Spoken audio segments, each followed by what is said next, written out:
Hi everyone, this is Prem. Educational hikes के एक और धमाकेदार वीडियो में आपका स्वागत है। हम पढ़ रहे हैं क्लास 9th के इंग्लिश के बिहाइव बुक का chapter number 8 reach for the top. Chapter number 8 में हम पहली स्टोरी पढ़ रहे हैं संतोष यादव के बारे में, और इस स्टोरी में से हमने ऑलरेडी फर्स्ट पार्ट अपलोड कर रखा है। फर्स्ट पार्ट में हमने बात किया कि संतोष यादव थी कौन। एक माउंटेनियर थी जिसने माउंट एवरेस्ट को 2 बार चढ़ाई किया। ये कहां पैदा हुई, इनका बचपन कैसा रहा, इनके घर वाले कैसे रहे, इन सारी चीजों के बारे में हमने ऑलरेडी फर्स्ट पार्ट में पढ़ रखा है। फर्स्ट पार्ट के लास्ट में हमने पढ़ा कि पहली बार संतोष यादव कुछ पहाड़ियों के साथ मिलकर पहाड़ चढ़ रही थी। अब इसके बाद की जो स्टोरी है ये हम पार्ट 2 यानी इस वीडियो में पढ़ेंगे। But before starting the video do hit that subscribe button, और अगर बेल आइकन भी अगर अभी तक प्रेस नहीं किया है तो बेल आइकन को भी जरूर प्रेस कर दे, ताकि हमारी वीडियोस की नोटिफिकेशन आपको आराम से और तुरंत मिल जाया करे। So let's get started. हाँ, अगर आपने फर्स्ट पार्ट नहीं देखा है तो फर्स्ट पार्ट की वीडियो की जो लिंक है वो नीचे डिस्क्रिप्शन बॉक्स में भी दी गई है, ऊपर इंफॉर्मेशन बटन में भी दी गई है। फर्स्ट पार्ट देखकर ही आप सेकंड पार्ट पर आना, ठीक है। Now let's get started. Paragraph number 6। Then there was no looking back for this determined young girl। अब एक बार संतोष यादव ने जब कुछ पहाड़ियों के साथ, उन्होंने कहा था ना कि क्या मैं आपके साथ पहाड़ चढ़ सकती हूं, जिन्होंने पार्ट फर्स्ट देखा होगा उसे ये स्टोरी समझ में आ रही होगी, ठीक है। तो उन्होंने कहा था ना कि क्या मैं आपके साथ पहाड़ चढ़ सकती हूं, पहली बार वो पूछ रही थी। और उसके बाद इस साहसी लड़की ने, डिटरमाइंड यंग गर्ल का मतलब इस ब्रेव गर्ल ने कभी भी उस घटना के बाद पीछे मुड़कर नहीं देखा। She saved money and enrolled in a course at Uttarkashi Nehru Institute of Mountaineering. अब इसके बाद संतोष यादव ने ना पहाड़ चढ़ना अपने जीवन का करियर बना लिया। इसने कुछ पैसे बचाए और उत्तरकाशी एक जगह है उत्तराखंड में, ऋषिकेश से लगभग 155 किलोमीटर की दूरी पर है ये उत्तरकाशी। वहां पर एक कॉलेज है नेहरू इंस्टीट्यूट, वहां पर संतोष यादव ने अपना एडमिशन करा लिया, जहां पर वो पहाड़ कैसे चढ़ते हैं इसकी पढ़ाई करने लगी। संतोष यादव कहती है कि my college semester in Jaipur was to end in April but it ended on the 19th May. अब संतोष यादव कहती हैं कि मुझे लग रहा था कि जो मेरा कॉलेज है जयपुर में, वो पढ़ाई भी कर रही थी, वो अपनी हाई स्कूल के बाद जो आगे पढ़ाई थी वो जयपुर से महारानी कॉलेज से कर रही थी ना। तो संतोष यादव ने कहा कि मुझे लगा कि जो जयपुर में मेरा कॉलेज है वो अप्रैल तक खत्म हो जाएगा, लेकिन ऐसा हुआ नहीं। मेरा कॉलेज 19th मई को खत्म हुआ, यानी 19 मई को खत्म हुआ इनका कॉलेज, ठीक है। अब ये और आगे क्या कहती हैं कि and I was suppose to be in Uttarkashi on the 21st। Santosh Yadav कहती हैं मैं अपना नाम लिखा चुकी थी नेहरू इंस्टीट्यूट ऑफ माउंटेनियरिंग में, और मुझे वहां पर 21 तारीख को पहुंचना था। 19 मई को मेरा कॉलेज खत्म हुआ, मुझे 21 मई को उत्तरकाशी पहुंचना था। So I did not go back home, इसलिए मैं घर नहीं गई, मैं सीधा कहां चली गई, I headed straight for the training. मैं ट्रेनिंग करने सीधा Nehru Institute of Mountaineering Uttarkashi पहुंच गई। और यहां पहुंचने के बाद I had to write a letter of apology to my father without whose permission I had got myself enrolled at Uttarkashi. अब यहां आने के बाद, जब यहां पर ट्रेनिंग करने ये सीधा पहुंच गई, अपना कॉलेज खत्म होने के बाद, जयपुर में इनका कॉलेज था, कॉलेज खत्म होने के बाद सीधा ये ट्रेनिंग करने नेहरू इंस्टीट्यूट ऑफ माउंटेनियरिंग में पहुंच गई। अब यहां पहुंचने के बाद संतोष यादव बताती हैं कि मुझे एक पत्र लिखना था। I had to write a letter of apology, मुझे माफी मांगते हुए अपने पापा को एक लेटर लिखना था, एक पत्र लिखना था, क्योंकि विदाउट हुज परमिशन, क्योंकि बिना उनके परमिशन के आई had got myself enrolled, उनके बिना परमिशन के मैंने एडमिशन करा लिया था उत्तरकाशी में, इसीलिए मुझे माफी मांगते हुए अपने पापा को पत्र लिखना था, ठीक है। तो समझ में आया आपको, ये पैराग्राफ नंबर 6 बहुत अच्छे समझ में आ गया होगा। Let's get started with paragraph number 7। Dear learners, इस रिपब्लिक डे अनअकैडमी आपके लिए लेके आए हैं 6 महीने का फ्री एक्सटेंशन ऑफर। इसका मतलब यह है कि अगर आप अनअकैडमी का प्लस सब्सक्रिप्शन 12 महीने या उससे ज्यादा के लिए लेते हो तो आपको 6 महीने बिल्कुल फ्री ऑफ कॉस्ट पढ़ाया जाएगा। 25, 26 और 27 जनवरी को यह ऑफर है, इसके बाद ये ऑफर नहीं मिलेगा आपको। प्लस सब्सक्रिप्शन का फायदा आपको पता ही है कि इंडिया के टॉप एजुकेटर्स द्वारा जितने भी बैचेस लॉन्च होते हैं उनके एक्सेस मिल सकता है आपको हिंदी और इंग्लिश दोनों में पढ़ाया जाता है। इसके अलावा live classes, doubt solving, live doubt solving, live test, quizzes जैसे ऑफर्स का एक्सेस मिल सकता है आपको। और बहुत सारे फाइनल एग्जाम के लिए भी आपके बैचेस लॉन्च हुए हैं, तो आप इस ऑफर को अवेल करना बिल्कुल ना भूलें। इसके अलावा अनअकैडमी प्रोडिजी के बारे में आपको पता है, biggest scholarship test for class 7 to 12 IIT JEE या नीट के अंडर ग्रेजुएट स्टूडेंट्स के लिए ये है। इसके अलावा अनअकैडमी प्रोडिजी का जो 23 जनवरी को ऑलरेडी लॉन्च हो चुका है, तो 29 6 फरवरी और 13 फरवरी 3 दिन और आप ये प्रोडिजी स्कॉलरशिप टेस्ट में पार्ट ले सकते हो। इसमें आप बहुत सारे स्कॉलरशिप जीत सकते हो, एप्पल के प्रोडक्ट जीत सकते हो जैसे अमेजॉन इको, फिर मैकबुक जीत सकते हो, आईफोन जीत सकते हो। और अगर आप कुछ जीतते भी नहीं हो ना, तो भाई डिटेल्ड वीडियो एनालिसिस और स्कोर कार्ड के थ्रू आप अपनी वीकनेस और स्ट्रेंथ का भी पता लगा सकते हो। ठीक है, तो सभी लिंक्स आपको डिस्क्रिप्शन बॉक्स में मिल जाएंगी। अनअकैडमी प्रोडिजी का जो ऑफर है ये एजुकेशन फॉर लाइफ टाइम भी है। अगर आप 29 जनवरी और 13 फरवरी को इसके लिए एनरोल करते हो ना, तो आपको जो ग्रेजुएशन आप करोगे और पोस्ट ग्रेजुएशन करोगे उसमें आपको 20 लाख तक का एड मिल जाता है। सो डिस्क्रिप्शन बॉक्स में लिंक मिल जाएगी, जाके चेक करो और अवेल दिस ऑफर। इसके अलावा आप अगर PREM इस कोड का यूज आप हर जगह करके 10% डिस्काउंट पा सकते हो। किसी भी तरीके का कोर्स ले रहे हो, किसी भी तरीके से एनरोलमेंट कर रहे हो अनअकैडमी में, PREM का यूज करो, go for it. Thereafter, Santosh went on an expedition every year. अब उसके बाद जब उन्होंने उत्तरकाशी में अपना एडमिशन ले लिया, उसके बाद संतोष यादव ने ना पहाड़ चढ़ने का जो अभियान होता है, एक्सपेडिशन का मतलब क्या होता है, एक्सपेडिशन का हिंदी मतलब होता है अभियान। अगर बहुत सारे लोग साथ में मिलकर पहाड़ चढ़ रहे हैं तो उसको हम कहते हैं एक्सपेडिशन। ठीक है, तो भाई जब उत्तरकाशी में संतोष यादव ने अपना एक बार एडमिशन करा लिया था ना, तो उसके बाद हर साल वो पहाड़ चढ़ने लगी, कुछ लोगों के साथ मिलकर वो पहाड़ चढ़ने का अभियान शुरू कर चुकी थी। ठीक है, हर climbing skills matured rapidly. Santosh Yadav जैसे जैसे पहाड़ चढ़ती गई, धीरे धीरे उनका जो पहाड़ चढ़ने का जो कला था, क्लाइंबिंग स्किल था, वो धीरे धीरे मैच्योर होता गया, धीरे धीरे सुधरता गया और अच्छा होता गया। Also she developed remarkable resistance to cold and the altitude. और भाई पहाड़ पर चढ़ने की वजह से ये संतोष यादव का जो शरीर था ना, वो सहने लगा था। क्या सहने लगा था? ठंड सहने का आदी हो चुका था। पहाड़ पर ऊपर जाने के बाद आपको पता है ऑक्सीजन नहीं होता है, सांस लेने में दिक्कत होती है। तो इन दोनों चीजों को सहने के लिए संतोष यादव की बॉडी एकदम रेडी हो चुकी थी। ये देखो क्या लिखा है, also she developed remarkable resistance. Resistance का मतलब होता है सहन शक्ति, और रिमार्केबल का मतलब होता है अच्छा खासा सहन शक्ति आ गई थी इनके शरीर में कि ये आराम से ठंड को सह सकती थी, किसी भी ऊंचे स्थान पर जा सकती थी। इन्होंने अपने आप को इतना टफ बना लिया था। Equipped with an iron will. Equipped का मतलब क्या होता है? इक्विप्ड का मतलब होता है जैसे फॉर एग्जांपल आप अपना एग्जाम देने चाह रहे हो ना, तो आपके पास पेंसिल होना चाहिए, रबड़ होना चाहिए, सारा सामान होना चाहिए ना एग्जाम देने का, तो उसी को कहते हैं इक्विप्ड। ठीक है, सारी चीजें साथ में लेकर जाना। तो बस यहां पर संतोष यादव के बारे में भी बताया जा रहा है कि equipped with an iron will. Santosh Yadav के अंदर एकदम लोहे जैसी इच्छा शक्ति थी, मतलब इन्होंने जो चीज ठान लिया वो करती ही करती थी। आयरन विल, फिजिकल इंडोरेंस, शारीरिक रूप से भी काफी ये मजबूत हो चुकी थी। इंडोरेंस का मतलब होता है सहन शक्ति, फिजिकल इंडोरेंस का मतलब होता है कि शारीरिक रूप से आप कितना मजबूत हो। ठीक है, equipped with an iron will, physical endurance and amazing mental toughness. मतलब ये तीनों जो क्वालिटीज है, ये संतोष यादव के बारे में ही बताया गया है कि भाई जो संतोष यादव थी ना, वो पहाड़ चढ़ते चढ़ते क्या हो गई थी, इच्छा शक्ति इनकी काफी मजबूत हो गई थी। ये जो चीज करती थी, जो चीज वो चाहती थी वो कर लेती थी।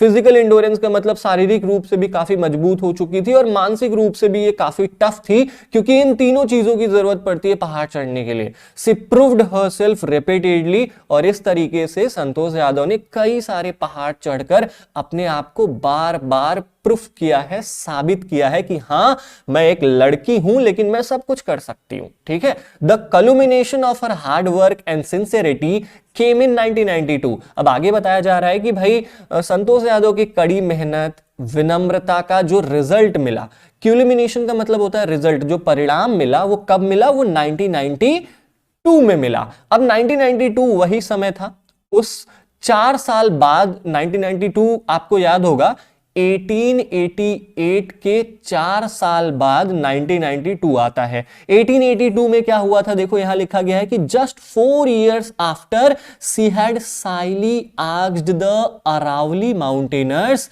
If she could join them. आपको अगर याद होगा तो पार्ट फर्स्ट में हमने पढ़ा था कि संतोष यादव जब पहली बार पहाड़ चढ़ने जा रही थी ना, तो उन्होंने बहुत ही शर्माते हुए कुछ पहाड़ियों से पूछा था कि क्या मैं आपके साथ पहाड़ चढ़ सकती हूं क्या।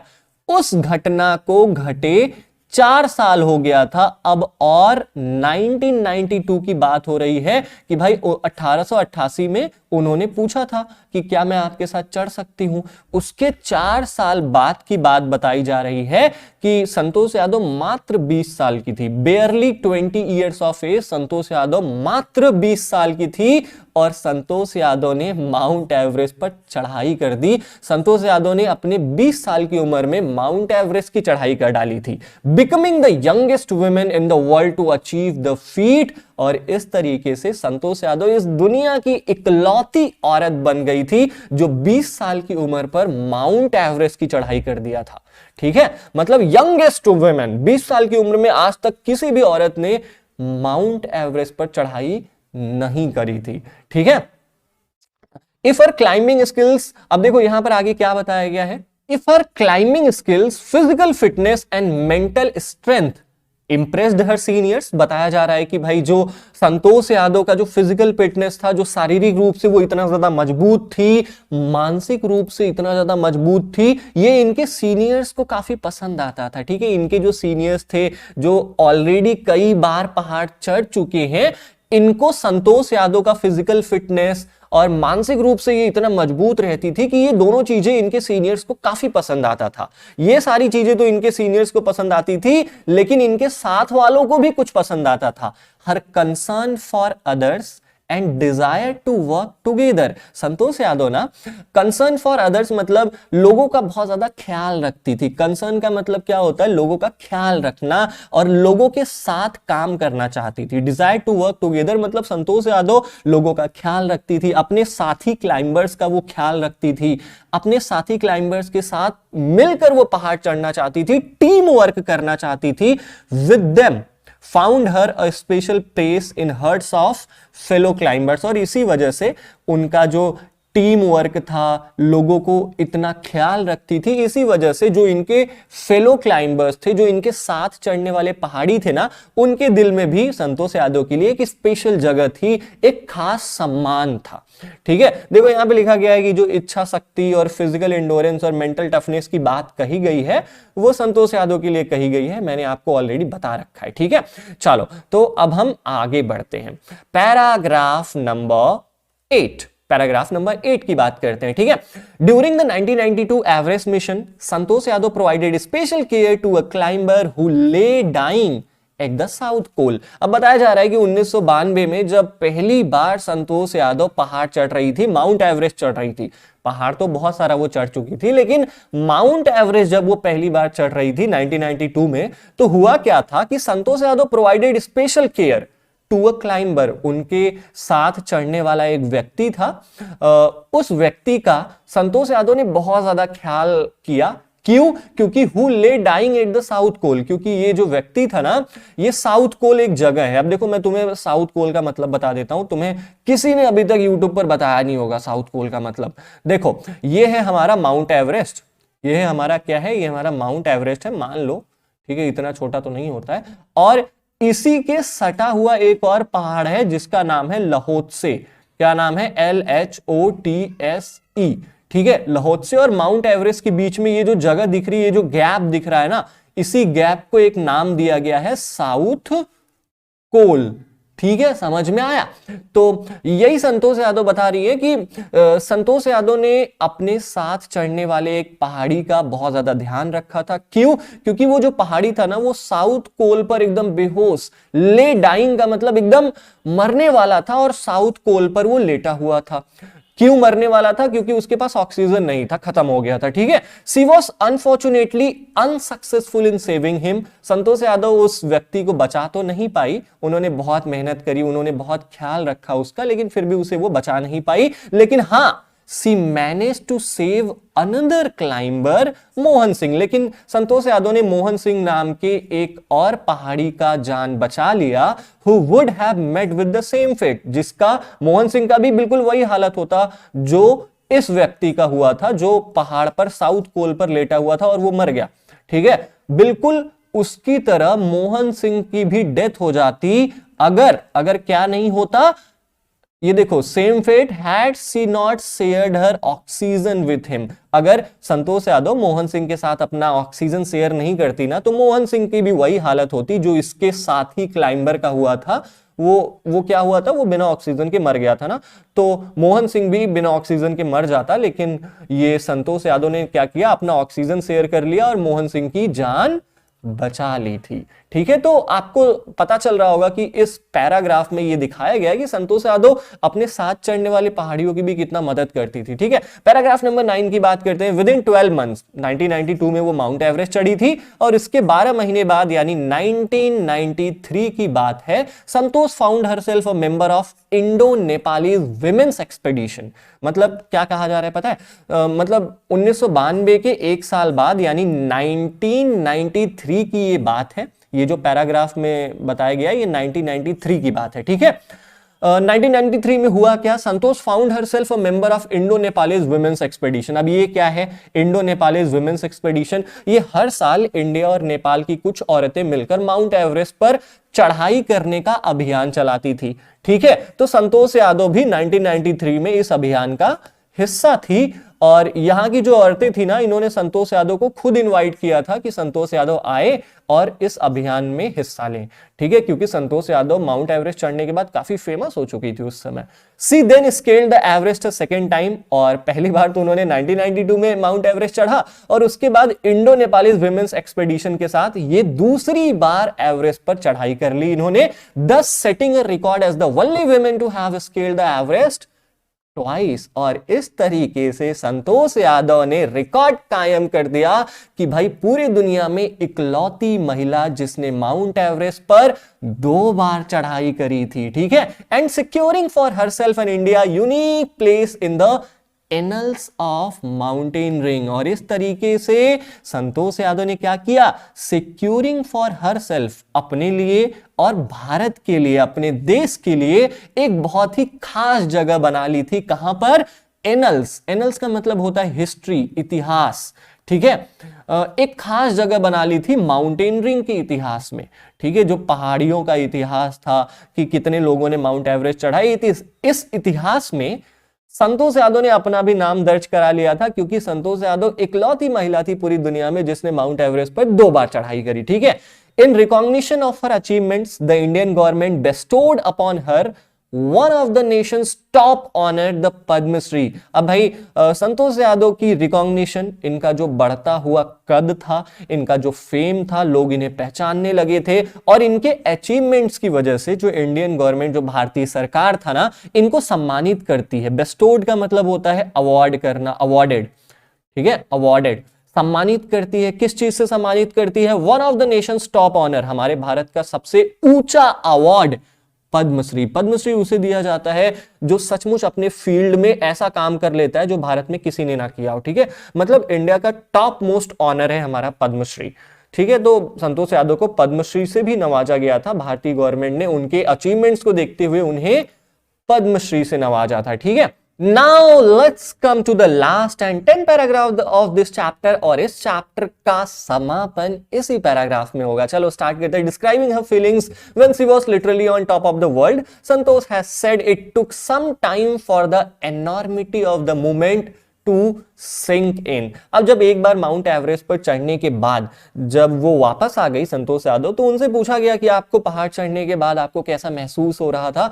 तो वही लिखा गया है कि डिस्क्राइबिंग हर फीलिंग, संतोष यादव अपनी फीलिंग को बयान करती हैं।